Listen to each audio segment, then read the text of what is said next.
యనమదుర్రు అనేది ఒక చిత్రమైన క్షేత్రం. అక్కడ శివలింగం ఉంటుంది. శంకరుడు ఆ శివలింగంలో తల కిందకి పెట్టి పాదాలు పైన పెట్టుంటాడు. ఇలాగా ఎక్కడైనా తల పైకుంటుంది, కాళ్ళు కిందకుంటాయి. యనమదుర్రులో ఉన్న శివలింగంలో శిరస్సు కిందకుంటుంది, పాదాలు పైకుంటాయి. మీరు అక్కడికి వెళ్లి వాళ్ళని అడిగితే నీరాజనం ఇస్తూ చూపిస్తారు శివలింగాన్ని. బాగా కింద శిరస్సు, పైన పాదాలు, నాభి, వేసుకున్న యజ్ఞోపవీతంతో సహా కనపడతాయి. యమధర్మరాజు గారు ప్రార్థన చేశాడు ఒకానొకప్పుడు, రాక్షస సంహారం చేయడానికి అమ్మా నువ్వు వచ్చి యనమదుర్రులో కూర్చుంటే నీ శక్తిని నాకు అనుగ్రహిస్తే నేను రాక్షస సంహారం చేస్తానని. అంటే అమ్మవారు శంకరుడు యోగనిష్టలో ఉండి ఆయన ఆ సమయమునందు శీర్షాసనం వేసి ఉన్నాడు. తల కిందకి పెట్టి కాళ్ళు పైకి పెట్టి కాళ్ళు పద్మాసనం వేసుకుని ఉన్నాడు. ఇలా పొడుగ్గా కూడా పెట్టలేదు. అలా కూర్చున్నటువంటి పరమశివుణ్ణి చప్పుడు చేయకండి, స్వామి యోగనిష్టలో ఉన్నాడు, నేను ఒక్కదాన్ని రావడం ఇప్పుడు ఉండదు, ఈయనతో కలిసి రావాలి అని సుబ్రహ్మణ్యుడు చంటి పిల్లవాడు ఏడుస్తున్నాడు.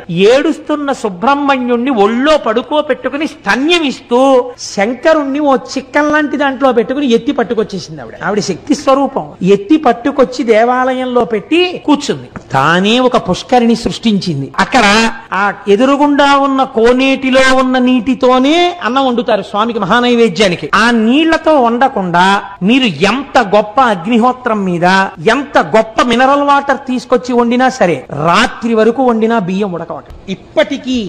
ఇప్పటికీ కూడా ఎదురుగుండా ఉన్న కోనేటిలో నీటితోనే అన్నం వండుతారు. ఇప్పటికీ మీరు కవచం తీసి చూపించమంటే చూపిస్తే సుబ్రహ్మణ్యుడిని పడుకోబెట్టుకుని పాలిస్తూ ఉంటుంది అమ్మవారు. పక్కన నిశ్శబ్దంగా శంకరుడు యోగనిష్టలో ఉంటాడు. అక్కడ మనం వెళ్ళినప్పుడు కూడా అంత మర్యాదగానే ఉండాలి, ఎక్కువ చప్పుడు చేయకూడదు. నమస్కారం చేస్తే అమ్మ ప్రసన్నురాలైపోతుంది. అక్కడికి ఈ దేవాలయాలు ఇంత గొప్ప ఉండడం ఏమిటని అన్యమతస్థులు ఆ ఆలయాన్ని ఈశ్వరుడి యొక్క శక్తి లేదని మేము నిరూపిస్తామని గుర్రాల మీద గుళ్ళో వెళ్లి వరణ ఉన్నటువంటి కత్తి తీసి శివలింగం మీద కొట్టారు. లోపలికి దగ్గరగా ఒక 200 మంది చొరబడి కొడితే చిత్రం ఏమిటో తెలుసా అండి?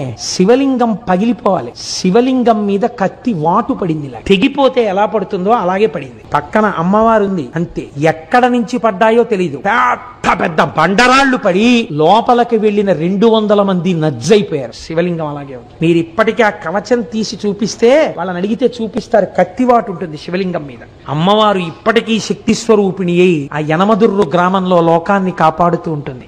మన ఆలయాలు, మన వైభవం, మన సంస్కృతి, మన వేదం అంత గొప్పవి. మీరు ఈ మాట భీమవరం వెళ్ళినప్పుడు తప్పకుండా పక్కనే ఒక 7-8 కిలోమీటర్లు ఉంటుందంతే. ఒక్కసారి యనమదుర్రు క్షేత్రానికి వెళ్లి చూడండి.